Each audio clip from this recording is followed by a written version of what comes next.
సీతారామరాజు జిల్లాలో గిరిజన అభివృద్ధి కొరకు ప్రభుత్వాలు నిధులను మంజూరు చేస్తున్నప్పటికీ సమస్యల పరిష్కార విన్నపానికి అధికారులు స్పందించకపోవడంతో గ్రామంలో నెలకొన్న సమస్యలు పరిష్కారం కాకపోవడంతో గిరిజనులు శ్రమదానం నిర్వహించి సొంత నిధులతో మౌలిక సదుపాయాలను కల్పించుకొని నిర్లక్ష్య అధికారులకు కనువిప్పు కల్పించి ఎంతో మందికి ఆదర్శంగా నిలుస్తున్నారు. అరకులోయ మండలం మాడగడ పంచాయతీ పరిధిలో ఉన్న మారుమూలకు గ్రామం మచ్చిగూడ గ్రామంలో 18 కుటుంబాలు ఉండగా సుమారు 100 మంది గిరిజనులు నివసిస్తున్నారు. అయితే మచ్చిగూడ గ్రామానికి కనీస మౌలిక సదుపాయాలు లేకపోవడంతో గిరిజనులు తీవ్ర ఇబ్బందులు ఎదుర్కొంటూ ఒక్కోసారి ప్రాణాలను కూడా కోల్పోతున్నారు.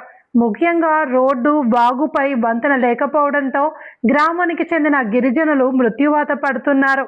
దీంతో తమ సమస్యలను పరిష్కరించాలి అని జిల్లా అధికారులను పలుమార్లు మచ్చిగూడ గ్రామస్తులు కోరినప్పటికీ ఫలితం లేకపోవడంతో విసుగు చెందిన గ్రామస్తులు చివరికి గ్రామంలో సమావేశమై శ్రమదానంతో రహదారిని ఏర్పాటు చేసుకున్నారు.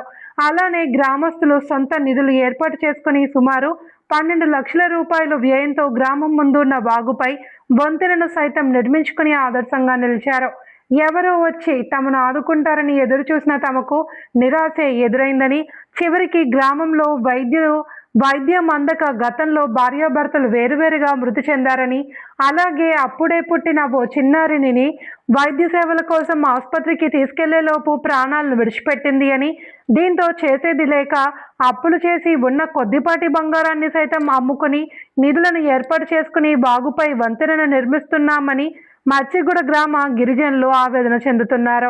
ఇప్పటికైనా అధికారులు స్పందించి తాము ఏర్పాటు చేసుకున్న మట్టి రోడ్డును సీసీ రోడ్డుగా, బీటీ రోడ్డుగానైనా మార్చాలి అని విజ్ఞప్తి చేస్తున్నారు.